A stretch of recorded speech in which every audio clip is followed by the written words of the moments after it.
Hello there and welcome to World News Program, streaming to you live on all 24 News. I'm your host, Karim Zachary, and up next are the top stories. 84 Palestinians were killed in 8 new Zionist massacres in Gaza within just 24 hours, with 10 martyrs, including women and children, in Rafah bombings.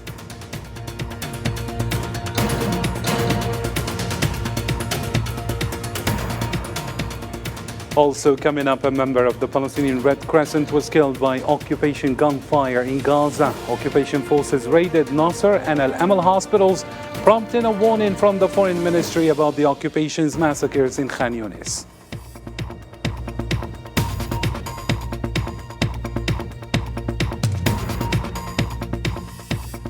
Also ahead, Algeria sends urgent aid to Gaza via air, and Egyptian UN warnings highlight catastrophic consequences of potential Rafah invasion.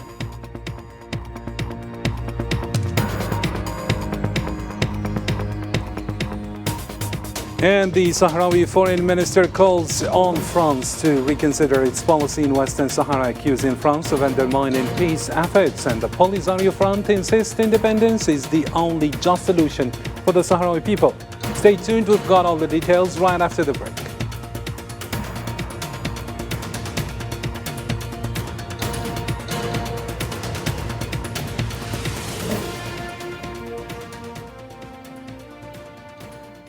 Hello again and welcome to the program. First off in our news, in just one day, 84 Palestinians were killed and 106 others were injured in 8 brutal massacres by Zionist forces.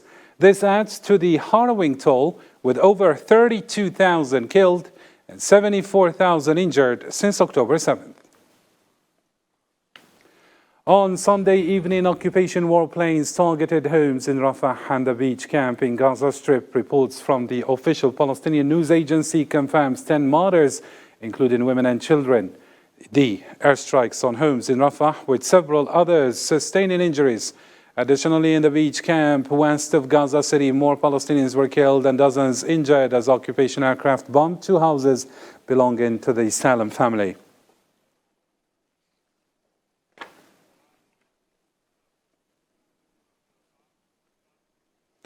Zionist occupation forces stormed Nasser and Al-Amal hospital in Khan Yunis, only targeting or openly targeting medical staff, displaced people and patients. Let's get more insights with Zahra Farjani in this report. In the heart of Ramadan, the Gaza Strip finds itself once again under heavy bombardment, explosions and gunfire. In the early hours of the morning, the skies above Khan Yunis illuminated with trails of missiles that the Zionist occupation launched, while its vehicles continue to encircle Al-Amal and Nasser hospitals in a fierce campaign against health facilities and medical staff, including Amir Subhi Abu Aisha, a dedicated staff member of Palestinian Red Crescent Society. Further south in Rafah, the Zionist occupation forces targeted a residential home, killing at least 7 Palestinians, while many others, most of them children, were wounded. I heard the news around 2:15 in the morning that these people were killed. I went to the house and we helped other people and recovered children. We pulled 3 children from beneath the rubble, and they are in the European hospital now, and my son is with them. These are the crimes of the occupation in Ramadan. The children, who have nothing to do with anything, have nothing to do with any organization on this land. These are innocent people. Zanoun, who offered his house in solidarity to shelter many displaced Palestinians, is now looking for any sign of life of those who survived under the rubble. As you can see, the destruction and devastation. They say Rafah is a safe area and instruct people to come here. So displaced people come to us. This is what we witness from the Jews and what's happening to us. This is Rafah. Destruction. It became just like North, just like Khan Yunis. We don't know what to do. This is crazy. Deir al-Balah was also a main target of the brutal occupation. 2 residential buildings were bombed by Zionist warplanes, with some residents still missing under the rubble. As for the dead and wounded, they were taken to Al-Aqsa Martyrs Hospital. The Zionist invasion of the Gaza Strip has killed more than 32,000 people, leaving much of the enclave in ruins and displacing some 80% of the 2.3 million Palestinians, sparing no hospital nor building from their relentless bombing, in defiance to all international conventions. In similar news, the Palestinian Foreign Ministry issued a stark warning expressing concern that Zionist occupation forces could perpetrate mass massacres at the Nasser Medical Complex and Al Amal Hospital in Khan Yunis, south of Gaza. The ministry condemned the ongoing siege of these hospitals, highlighting the atrocities committed against the Shifa Medical Complex and its surroundings. This includes abuses against medical and ambulance crews, patients and displaced individuals, along with the continuous destruction of the infrastructure.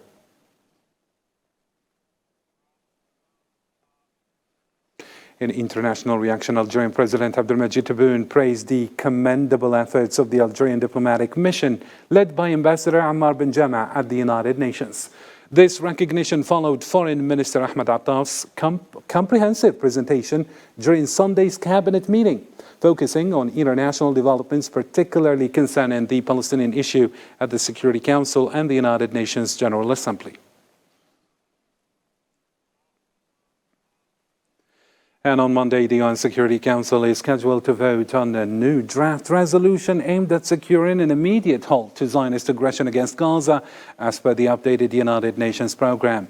The draft, submitted by the non-permanent members, known as the 10 elected states, calls for an immediate ceasefire in Gaza during Ramadan to be respected by all parties and to pave the way for a lasting peace. Additionally, it emphasizes the unconditional release of prisoners and the urgent entry of humanitarian and medical aid into the Gaza Strip.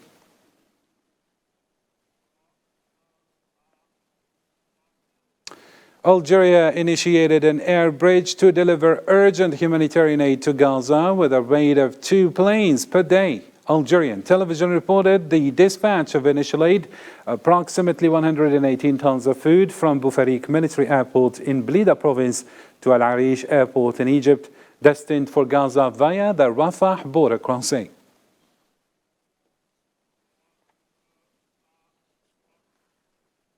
The United Nations Secretary General Antonio Guterres emphasized during a press conference in Cairo, alongside Egyptian Foreign Minister Sameh Shoukry, that the land route represents the most efficient and effective means to deliver aid to the Gaza Strip.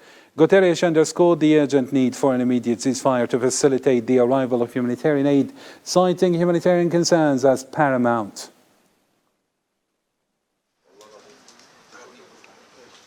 Palestinians in Gaza desperately need what has been promised, a flood of aid. Not trickles, not drops. Some progress has been made, but much more needs to be done. Making that happen takes very practical steps. It requires Israel removing the remaining obstacles and choke points to relief. It requires more crossings and access points. All alternative routes are, of course, welcome, but the only efficient and effective way to move heavy goods is by road. It requires an exponential increase in commercial goods. And I repeat, it requires an immediate humanitarian ceasefire. For his part, Egyptian Foreign Minister Sameh Shoukry warned the UN Security Council and major countries of losing their credibility if the current situation persists. Egypt's top diplomat called for respecting international and humanitarian law and taking clear measures to stop the war.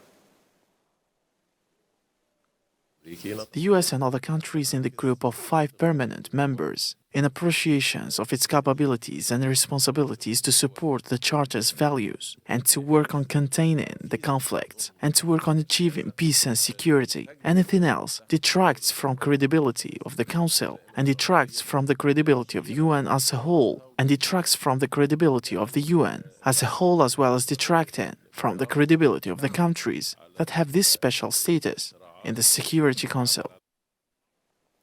During discussions in Cairo on Sunday, Egyptian President Abdel Fattah al-Sisi and UN Secretary General Antonio Guterres warned of dire consequences if there is a potential Zionist invasion of Rafah in southern Gaza. This warning was issued as part of Guterres' visit to Egypt, which included a visit to the Rafah border crossing and a meeting with UN relief workers there. In a statement by the Egyptian presidency, Sisi and Guterres reiterated their rejection of Palestinian displacement and emphasized the two-state solution as the only path to justice, security, and stability in the region, stressing the need for conducive conditions for its implementation.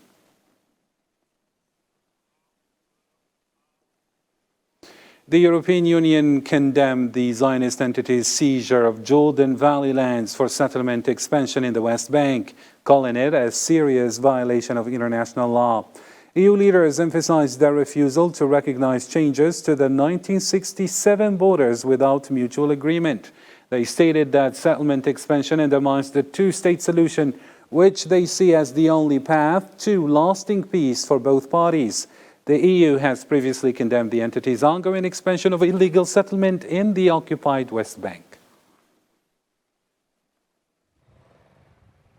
Settlements are a grave breach of international humanitarian law. At this week's European Council, EU leaders condemn Israeli government decisions to further expand illegal settlements across the occupied West Bank, urging Israel to reverse these decisions.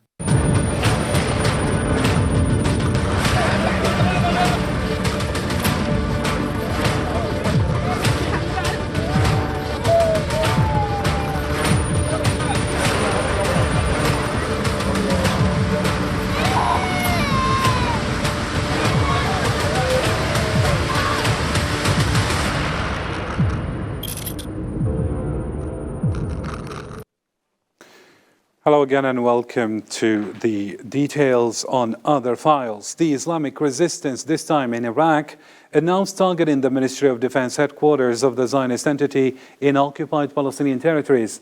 In a statement posted on social media early on Sunday, the organization revealed the attack was conducted via drone. It threatened further escalation in support of Gaza's people and as a response to the Zionist massacres against defenseless Palestinian civilians.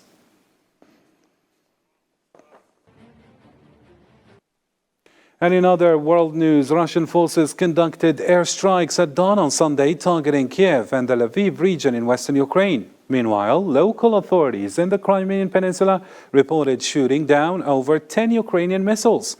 Here's Osama Ayadi with a report. Russian forces carried out a series of large-scale attacks on the Ukrainian territory with heavy artillery and air systems on Saturday. The strikes prompted residents to seek shelter in subway stations as sirens sounded across darkened neighborhoods.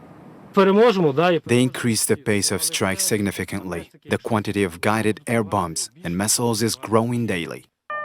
Ukraine's Air Force stated that the Ukrainian defense systems destroyed 43 Russian launch air weapons, including 18 missiles and 25 drones. They further clarified that the attacks caused minor damage on the country's already weakened infrastructure. Their methods are always the same. We've seen it all before. Destroyed buildings and shootings and explosions. And they are always looking for someone to blame. Instead of dealing with his Russian citizens, addressing them, Putin was silent for 24 hours, thinking about how to tie this to Ukraine. It's all absolutely predictable.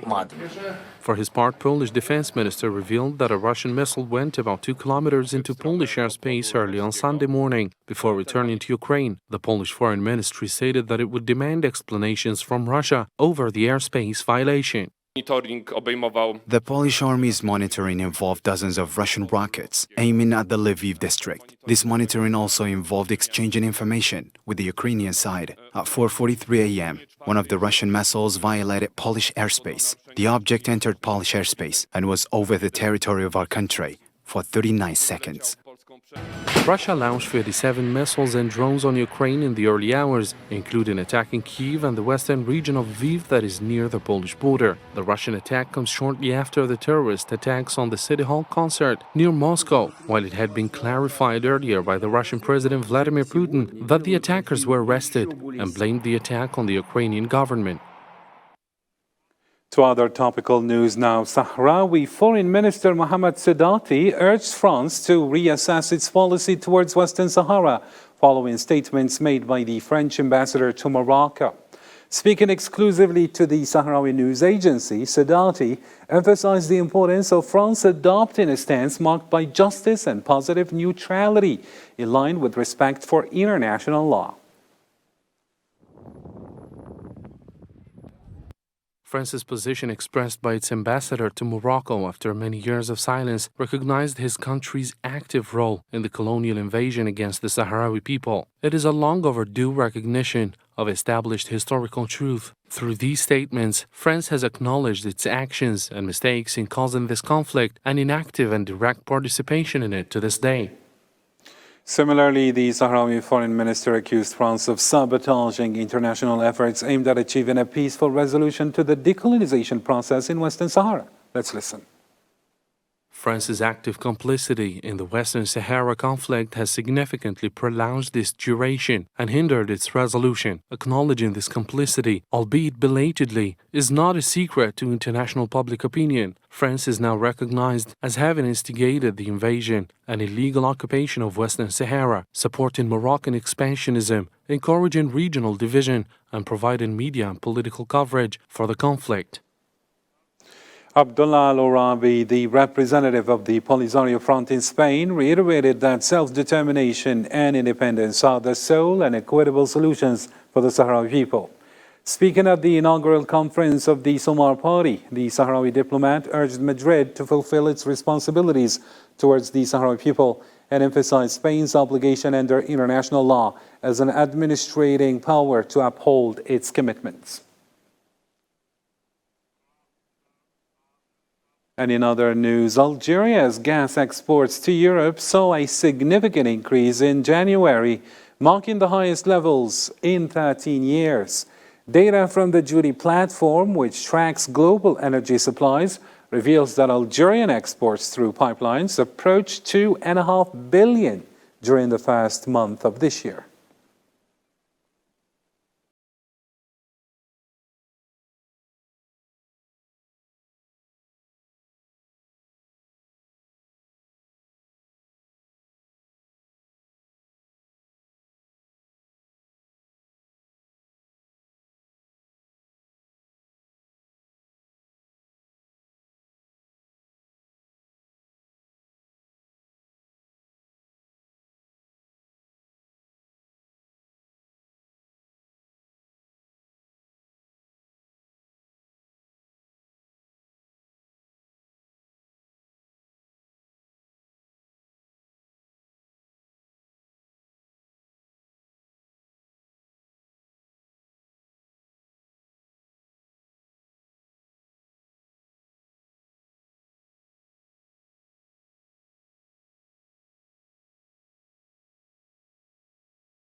To other news now, Senegalese voters cast their ballots on Sunday to elect a new president with approximately 7.3 million eligible voters.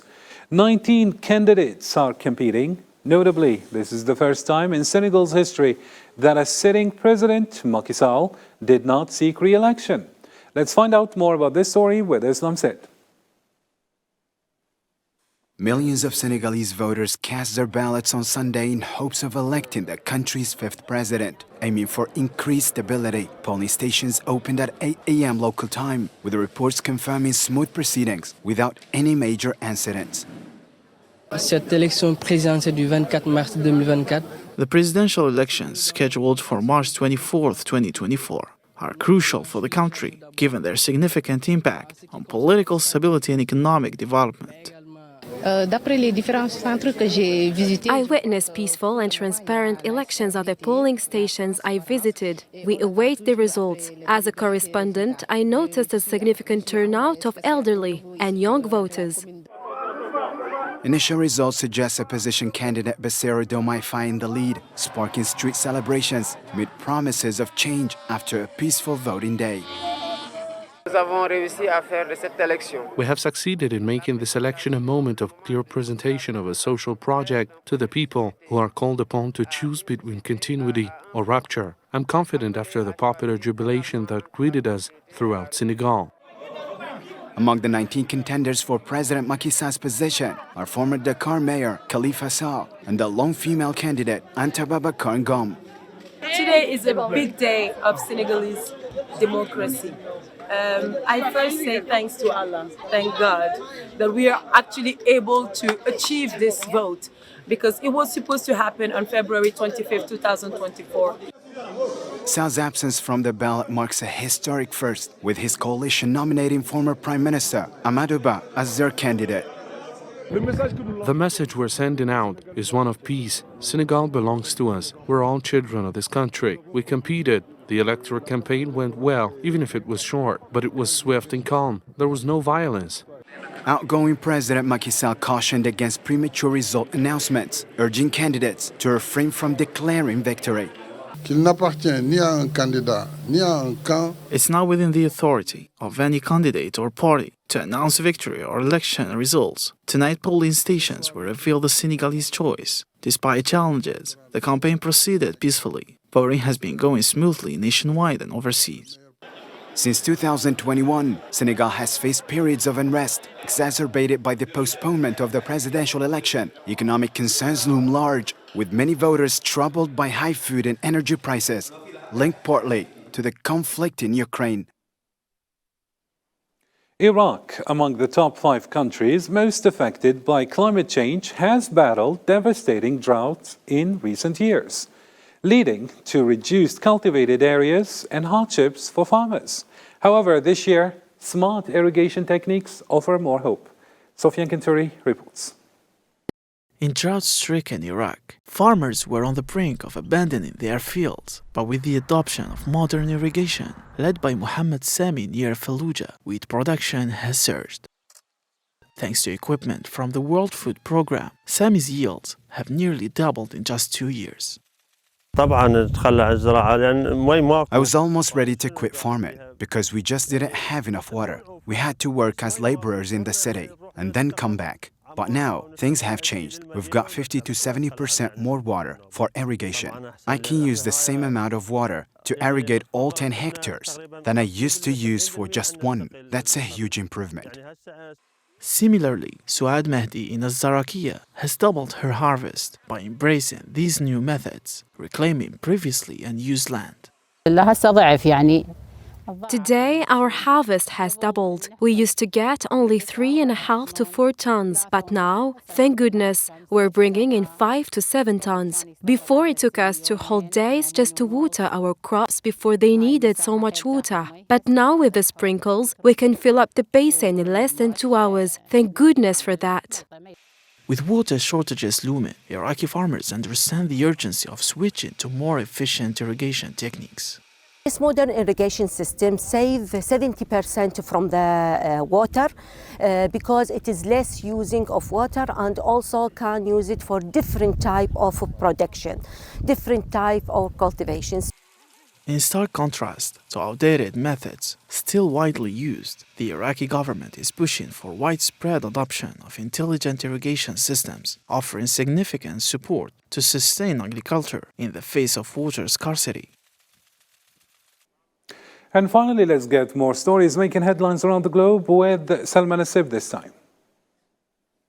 Tunisian maritime forces carried out a significant operation off the eastern coast, rescuing 1,178 undocumented immigrants and thwarting 28 illegal sea crossings to Italy. The operation near Sfax Provence targeted multiple vessels carrying mainly immigrants from sub-Saharan Africa. Tragically, 2 bodies were also recovered during the operation. The Independent National Elections Commission in Mauritania emphasized the vital significance of a successful electoral mission to foster democracy, social stability and peace, particularly amidst a turbulent regional environment marked by occasional security tensions. The Chinese Ministry of Defense issued a warning to the Philippines on Sunday regarding what it's termed as provocative actions, emphasizing Beijing's commitment to safeguarding its territorial sovereignty. This statement comes in response to recent friction between the 2 sides in the disputed waters of the South China Sea.